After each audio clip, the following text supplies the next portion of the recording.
Vamos a grabar esta sesión porque es el segundo bloque de la asignatura Geografía e Historia. Habíamos grabado la primera parte de la Geografía de España y seguiremos en este vídeo en la segunda parte, que es la Historia. Habíamos visto la parte de la historia y también de la prehistoria. Antes, si os parece, hacemos un pequeño resumen sobre, bueno, primero lo que es España. ¿Os acordáis de los poderes del Estado, gobierno e instituciones? Hacemos un repaso así, sobrevolando las diapositivas las más importantes. Nos hemos detenido en que España es una monarquía parlamentaria, una monarquía constitucional. Hemos hablado de la bandera, de las lenguas oficiales, sí, de la lengua oficial y las lenguas cooficiales.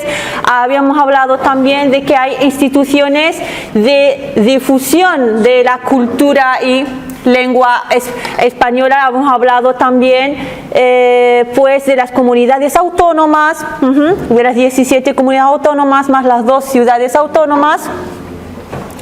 También de las provincias, de las 50 provincias de España, su organización. Organizaciones Sí. legislativas. Sí, todos los detalles acerca de ello, los municipios, la población. Luego, directamente, nos hemos parado para hablar de la geografía física y política de España, los ríos. Hemos hablado de los más importantes, los de la vertiente atlántica, mediterránea y cantábrica, de las 3 vertientes. Luego hemos dicho que el clima también se divide en oceánico, mediterráneo, continental y subtropical. Luego hemos presentado ponencias sobre cada comunidad autónoma, más que comunidad, cada capital de la comunidad autónoma. ¿Os acordáis de la cultura, la gastronomía, los monumentos de las fiestas que hemos podido descubrir a través de las ponencias presentadas? Luego hemos visto una parte también del relieve, ¿vale? Hemos hablado de la meseta central y todo lo que le rodea, ¿no? Sistemas montañosos, cordilleras que rodean la meseta central de España. También hemos visto algunas depresiones, la depresión del Ebro, por ejemplo, la depresión del Guadalquivir y detalles sobre el relieve de España que podéis volver a repasar en estas diapositivas. Directamente hemos empezado el bloque 2. ¿Os acordáis que después del relieve hemos empezado el bloque 2 acerca de la historia? Una definición al principio, ¿os acordáis qué es la historia? Hemos dicho que la historia, ¿sí? Es una ciencia. Nos permite reconstruir y conocer el pasado para comprender, comprender o analizar de la sociedad, normalmente o analizar y no comprender o analizar el desarrollo de las sociedades y a través de materiales como pueden ser los testimonios orales, los elementos iconográficos y documentos escritos. Sin embargo, la historiografía es el estudio de los hechos del pasado recopilados en base a documentos. ¿Acordáis? Esos documentos que nos permiten recabar esta historia. Entonces, el historiador escribe sobre su pasado agrupando diferentes corrientes historiográficas o todo el material utilizado para hablar de la historia. Luego, directamente nos hemos detenido para hablar de 2 etapas importantes de la prehistoria. ¿Os acordáis de que eso es?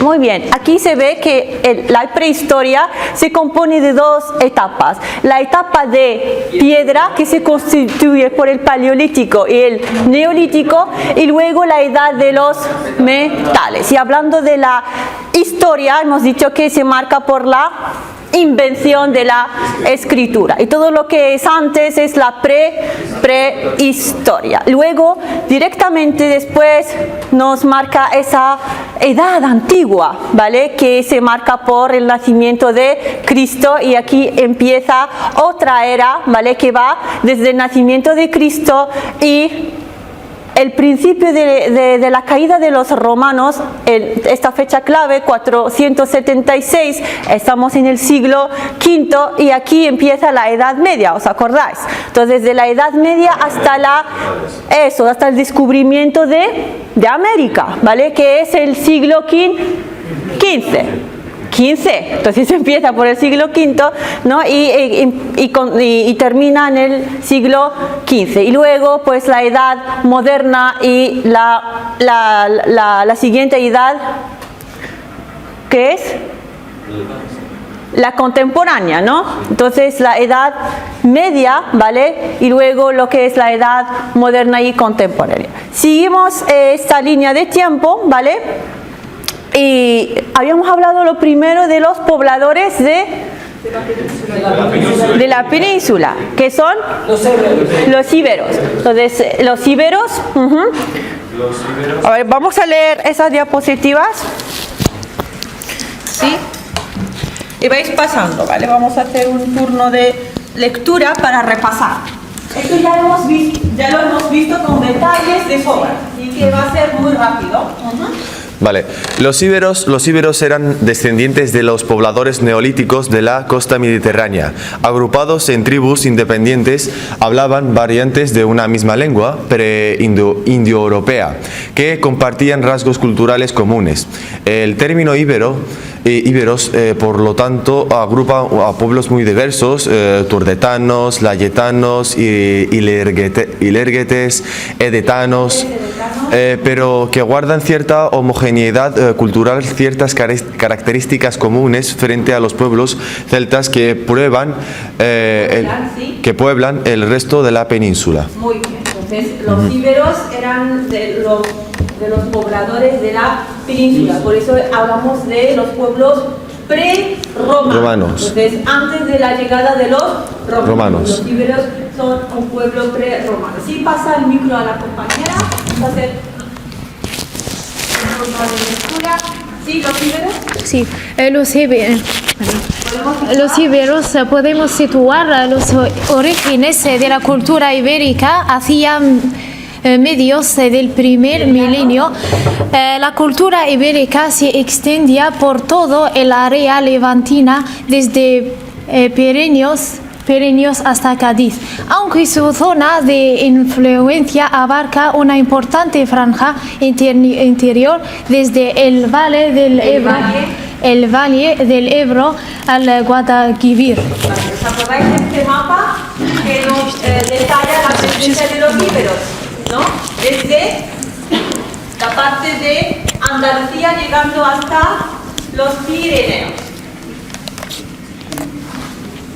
Sí, Zacarías, si puedes, Zacarías, por favor, si puedes concentrarte en la diapositiva.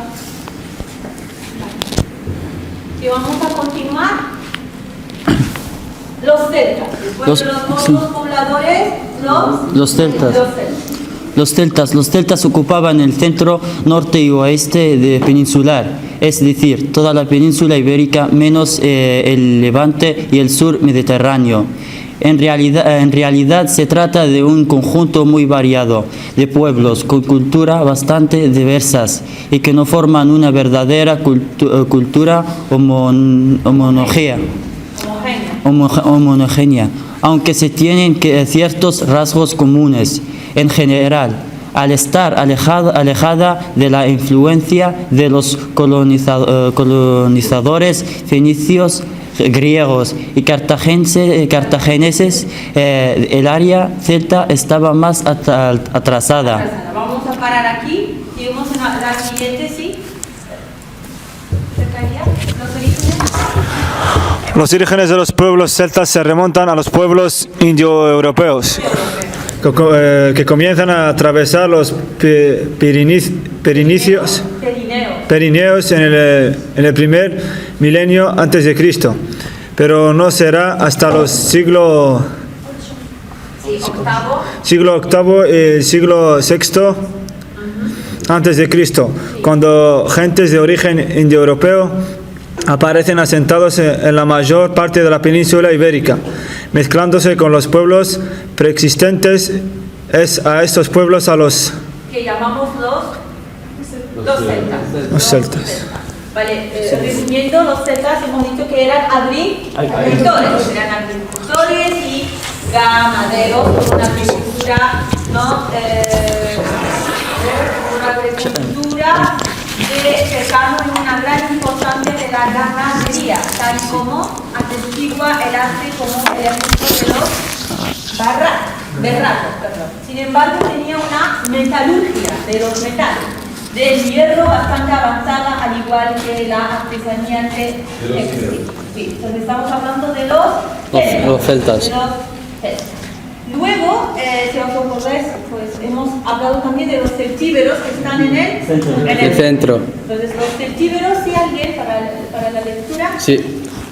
Celtíberos, así es como llamaron a los conquistadores romanos, a los pobladores del interior de la península ibérica, principalmente el área del sistema ibérico. Vale, entonces los romanos llamaron a los del centro los celtíberos. Costumbres, se dedicaban a la agricultura. Voy a poner un poquito más pequeño para que se vea mejor. Entonces, por aquí, a ver, por aquí. Bien.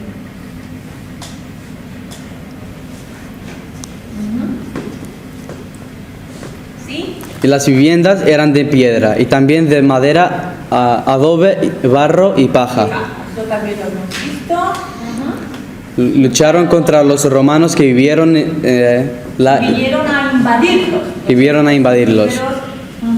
Y utilizaban escudos, ¿vale? Y otras armas para defenderse. Después de los celtíberos hemos hablado de los finicios. Hemos dicho que son también unos colonizadores, pero que vinieron en un principio para hacer comercio. ¿Os acordáis del comercio silencioso? Sí. Intercambiaban las mercancías de forma silenciosa, dejándolas en la costa, ¿vale? Los finicios. Vamos a hablar de los finicios, de su ubicación, de dónde vinieron. Los antiguos finicios ocuparon esta estrecha franja limitada al norte por Siria, al este por Anti-Líbano, al sur por Palestina y al oeste por el mar Mediterráneo. Entonces vinieron de ahí hasta la península. Y claro, los finicios fundaron establecimientos de tres clases: las concesiones, las factorías levantadas en las colonias por el Mediterráneo. Entonces ellos fundaron establecimientos de tres clases: las concesiones, las factorías levantadas y colonias. Entonces por eso les llamamos colonizadores por el Mediterráneo. Entonces os acordáis que venían para un día o dos y luego la estancia se alarga. Bien, continuamos.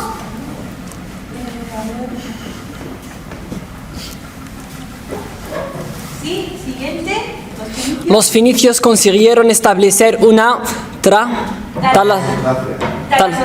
talasocracia o gobierno de los mares, sus barcos elemento para un gran poderío marítimo. Lo construían de dos tipos: redondos para el comercio y largos para la guerra. Entonces los barcos que tienen esta forma redondas son para comercio. Los largos son para la guerra. Y eran uno de los grandes fabricantes de barcos. Los pueblos colonizadores, y hemos hablado de los griegos. Directamente de los inicios, los griegos. Lo voy a poner un poquito más chico para que se visualice mejor. Bien. ¿Sí? No, esa A ver, solamente para leer. Vale, para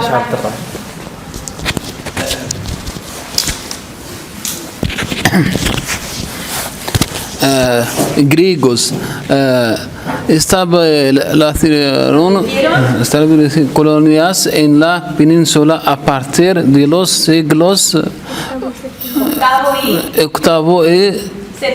séptimo antes de Cristo. Río ciudades como de Rosas, Emprión, Ampurias y Emuros Cubio. Entonces son colonias griegas que tienen estos nombres griegos, ¿vale? Por ejemplo, Vélez de Málaga se llama Maineque, ¿vale? O Acraleuque para llamar a Licante. Dinia, Mainque. No pasa, ¿eran establecimientos? ¿Eran establecimientos definitivos? Vale, Málaga, Accra, eran establecimientos definitivos, imitaban las formas de vida griega.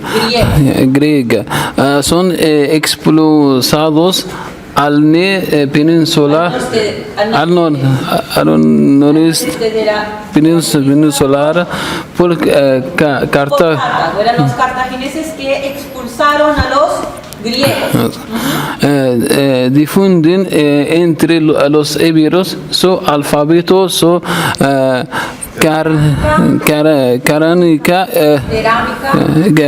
cerámica, su industria artesanal, su religión y su arte.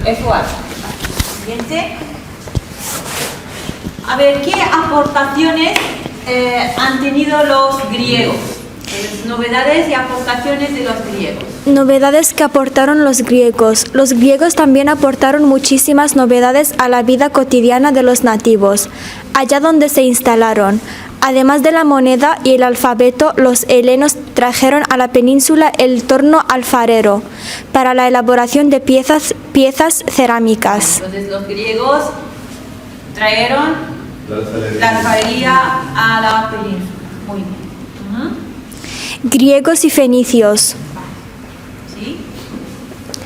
Las expediciones griegas y fenicias hacia el Mediterráneo occidental tenían por objetivo la adquisición de materias primas, en especial metales. La península constituía una zona favorable a sus prestaciones, no solo por su riqueza minera, sino también porque permitía el control de ciertas rutas comerciales europeas. ¿Y siguiente?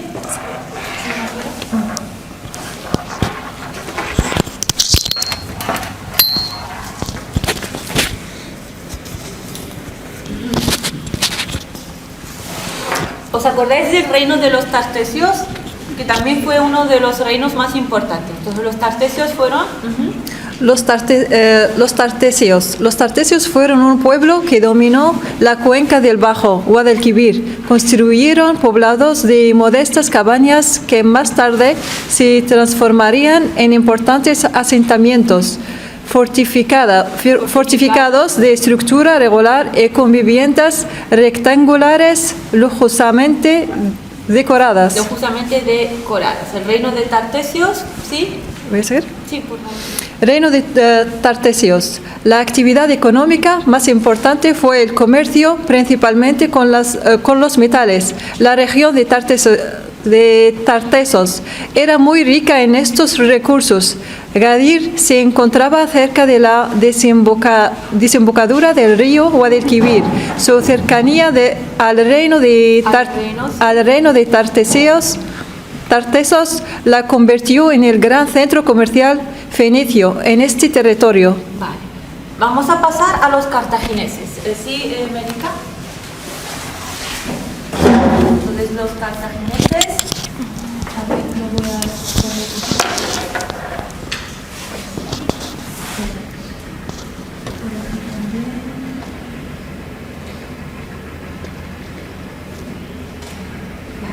¿Sí?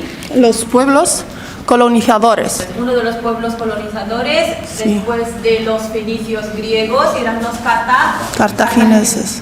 Los cartagineses se sustituyen en los fenicios siglos. Sustituyen, de una sustitución. Y vinieron después de los fenicios y van a sustituir a los Fenicios. Estamos en el siglo Séptimo y 13 de antes de Cristo. Penetración primero comercial y después militar, fruto de sus luchas con Roma. Al principio era por propio comercio, pero cuando se van a enfrentar con los romanos, ahí hablaremos de las guerras púnicas, se va a convertir en una guerra, ¿no? Sí. En una intervención Militaria. Sí. Sí. Fundan Ebusos, Ibiza y Cartago Nova, Cartagena. Muy bien. Destruyen el reino de Tartesos, legado, objetos funerarios. Uno de los legados que han dejado los cartagineses son los objetos funerarios. Lo hemos visto, ¿os acordáis en el documental, ¿no?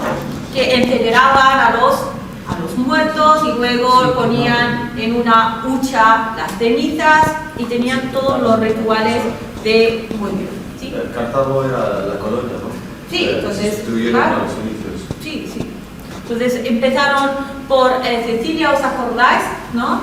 Y luego siguieron en la península luchando contra la presencia de los fenicios. Sí. Continuamos. Entonces aquí se ve el mapa de las guerras púnicas que detallaremos enseguida. Entonces lo voy a poner más pequeño para que se pueda visualizar. Hay una escritura ahí. Sí, entonces aquí abajo también, por aquí, bien. Sí, Mapa de las guerras púnicas, donde se aprecia la lucha por el control del Mediterráneo entre Cartago y Roma. entonces estas guerras púnicas lideradas por Cartago y Roma. Esas son las monedas Cartagineses. Sí. Eran piedras, ¿no? Sí. Con dibujos, ¿no? Con marcas, como... Sí, dibujos incrustados, grabados. Parecen metales, pero son piedras. Sí, pero son piedras. Imagen De Asdrúbal, Asdrúbal, fundadores de Cartago Nova. Pues este señor era era cartaginés, de Cartago, no.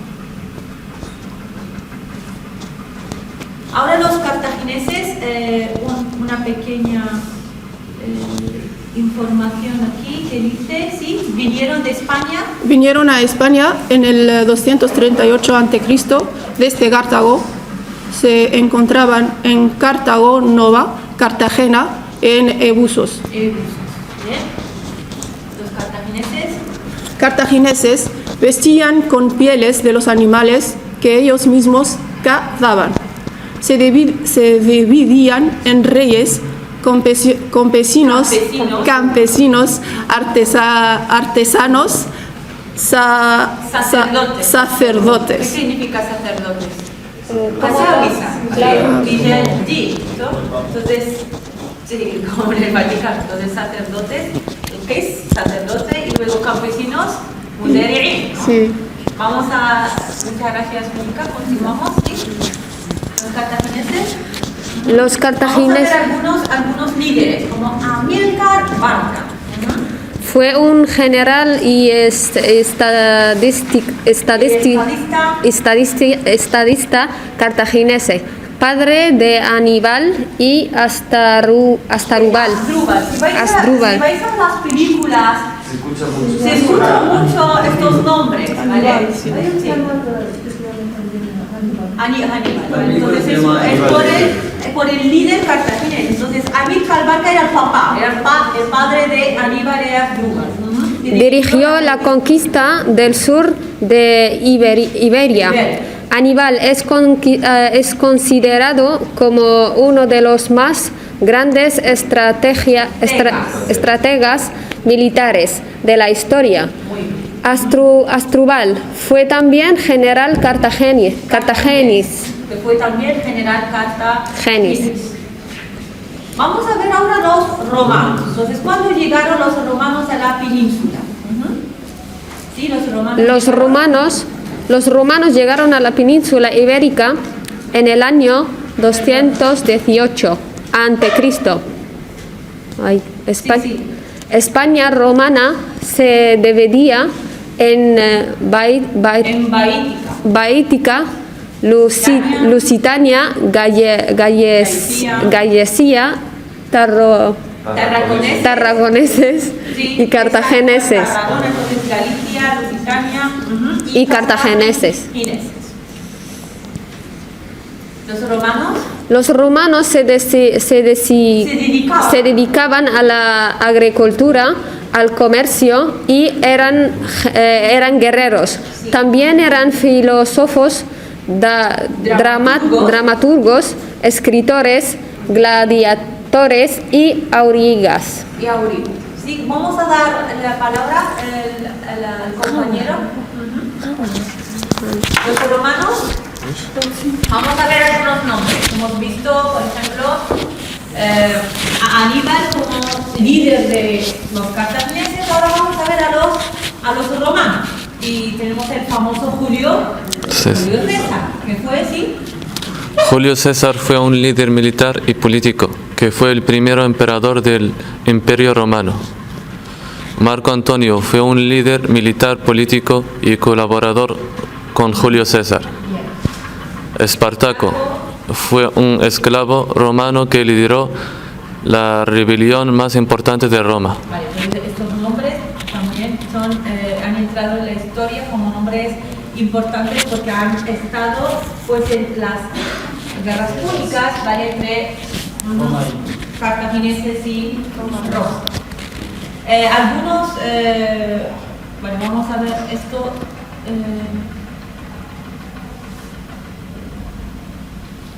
La presencia romana nos deja, por ejemplo, monedas romanas y nos deja este acueducto que está en Segovia, ¿vale? Los que van a Segovia, ¿vale? Que está cerca de Madrid, podéis ir a visitar este acueducto, ¿vale? Que han dejado los romanos.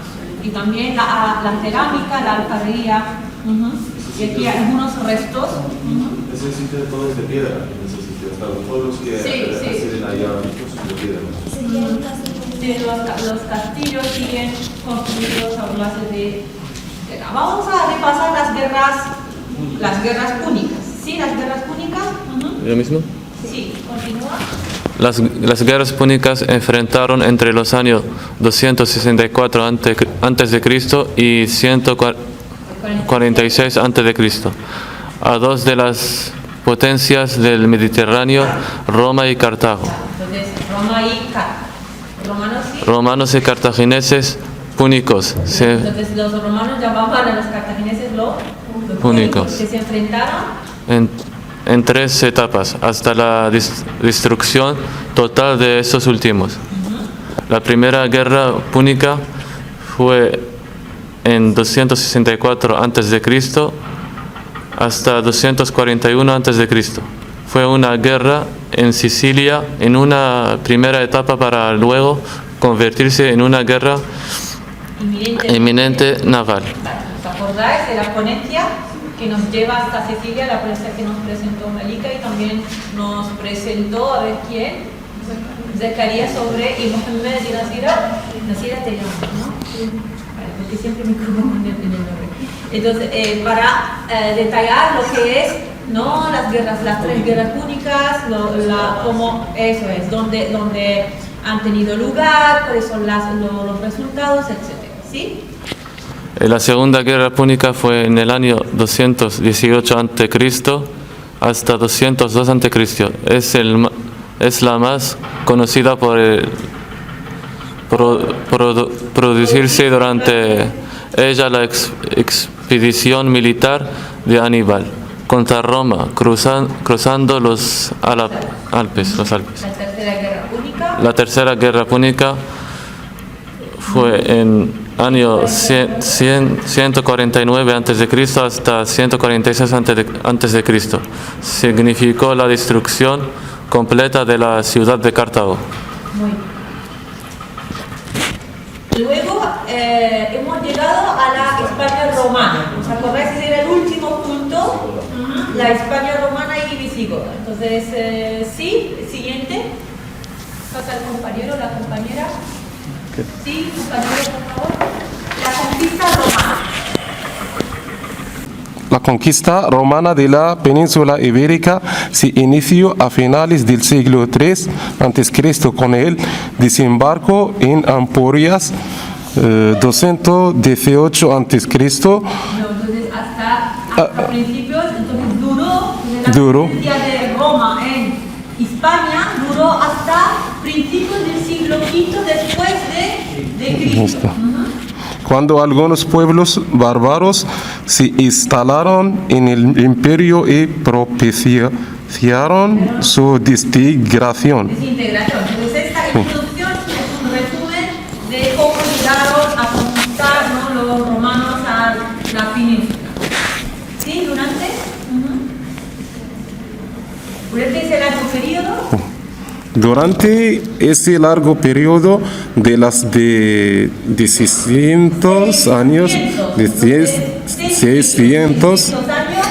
España fue una provincia del Imperio Romano. 6 siglos de presencia romana en la península. Durante el periodo romano. Durante el periodo romano fueron entrando sucesivos pueblos bárbaros en España, hasta que llegan los visigodos como aliados de Roma, para luchar contra otros pueblos bárbaros que habían ocupado la península. La España romana. Entonces, durante este periodo se desarrollaron importantes explotaciones agrícolas, entonces donde se manifiesta su presencia, también su influencia en la agricultura, especialmente de viñas, del vino y de olivo, que se extrajeron grandes cantidades de minerales. Entonces, la romanización es lo que nos importa. Entonces, ¿cómo fue España romanizada? ¿Sí? La romanización. A ver, vamos a pasar el título a las compañeras.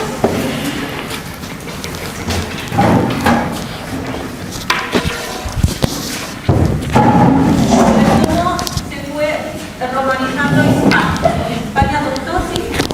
España adoptó la cultura y las formas de vida romanas.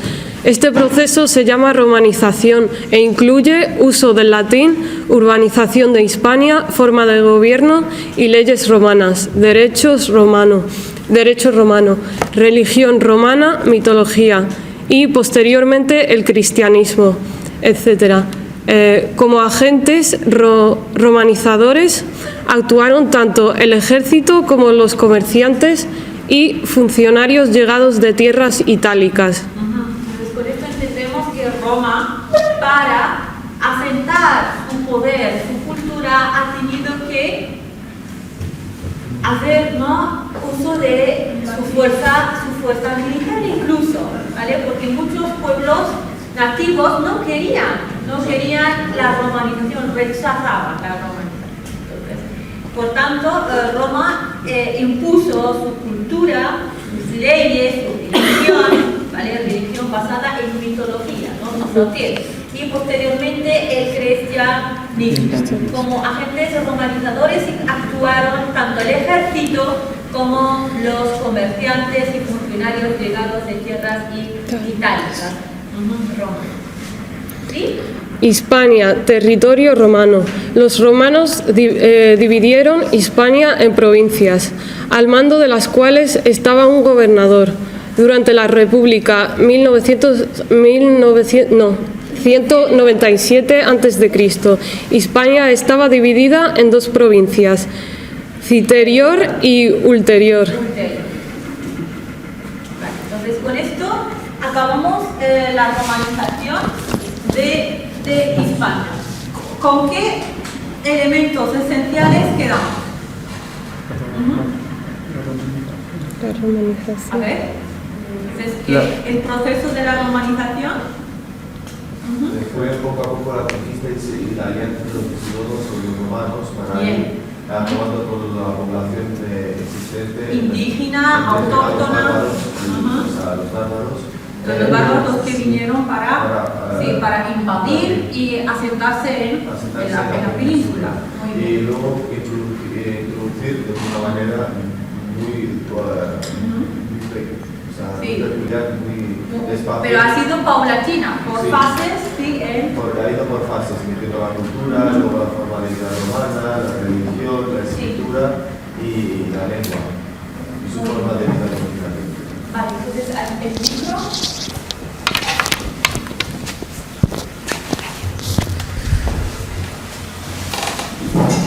A ver si alguien para volver a resumir.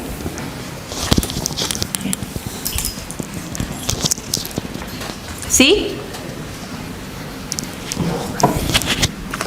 Entonces el proceso de romanización de España, bueno, a raíz de la derrota, ¿no? De la derrota de los cartagineses y la explotación económica del territorio por los romanos. Entonces, punto número 1, pues es esto, ¿no? Es un proceso de implantación, como ha dicho Youssef, periódico, ¿no? Y ha tenido la presencia del poderío romano en Hispania, ¿vale?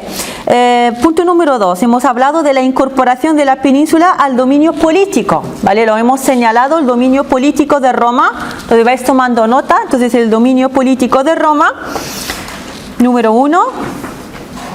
Entonces los romanos habían empezado a aplicar en la península sus esquemas, ¿no? Sus esquemas, sus leyes de explotación económica y de organización social y política. Entonces los romanos habían empezado ya a aplicar en la península sus esquemas de explotación económica y de organización social y política. Por tanto, al final la conquista aseguró la incorporación de Hispania, con H, al Imperio Romano y el desarrollo de la romanización de todos los órdenes de la vida social. Entonces la romanización ha podido cambiar el orden de la vida social en Hispania.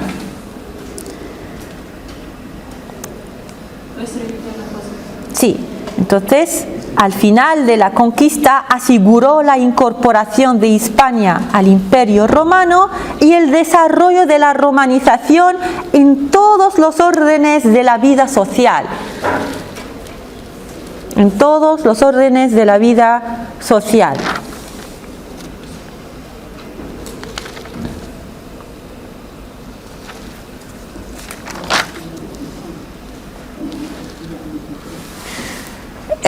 Como habéis visto, los productos agrícolas, ¿vale?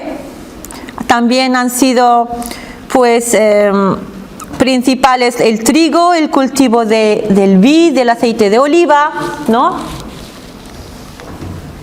Que eran los productos estrellas de España.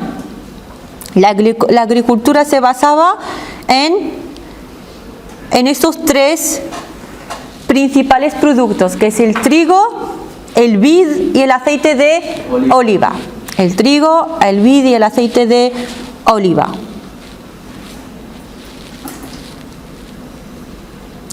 Entonces, ¿os acordáis de los latifundios? Que son las grandes tierras. Entonces los romanos explotaban esas grandes tierras llamadas latifundios.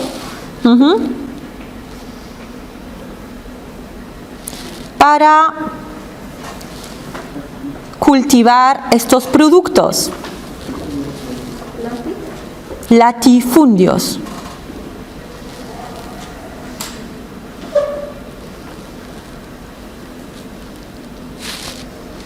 Y claro, para trabajar la tierra hacían uso de los esclavos, porque en esa etapa la esclavitud existía y era presente.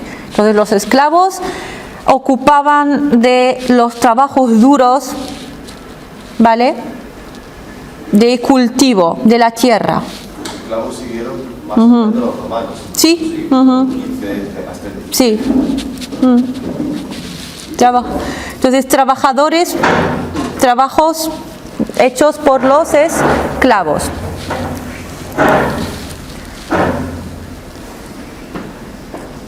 Hemos visto también que la presencia romana se caracteriza también con la presencia del latín, ¿vale? Entonces el latín, el triunfo del latín, lo que va a significar la desaparición de las lenguas prerromanas. Entonces las lenguas de los íberos, de los celtíberos van a desaparecer porque Roma viene con el latín y con su propia lengua y lo impone. Entonces vamos a poner el triunfo del latín supuso la desaparición de las lenguas prerromanas. Las lenguas prerromanas. El triunfo del latín supuso la desaparición de las lenguas prerromanas.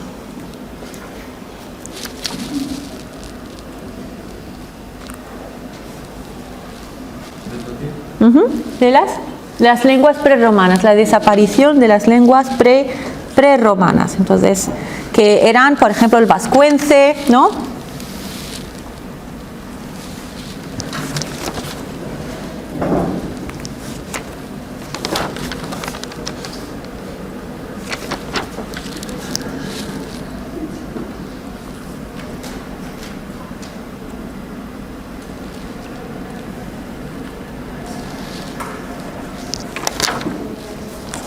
Vale, para la próxima sesión vamos a investigar sobre los visigodos, ¿vale? Los visigodos. A ver, ¿quiénes son los visigodos? Visigodos, sí. Entonces aquí, a ver, vale, entonces Roma y visigodos. Visigodos. A ver, aquí, a ver, lo habíamos visto. Sí, llegan los visigodos. Entonces, ¿quiénes son estos visigodos que llegan? ¿De dónde vienen? Esto para la próxima sesión. Creo que con esto vamos a acabar este bloque de historia. Nos queda la semana que viene presentar las ponencias sobre los visigodos y volver a los ejercicios, ¿vale? Y si queremos también resolver algunas dudas, preguntas, porque nos quedan creo que la última semana antes del cese de las clases. Por tanto, la vamos a dedicar 2 semanas. Sí, 2 sesiones. La vamos a dedicar para terminar esa parte sobre los visigodos y para hacer los ejercicios. Y un repaso general de todos los elementos. Sí.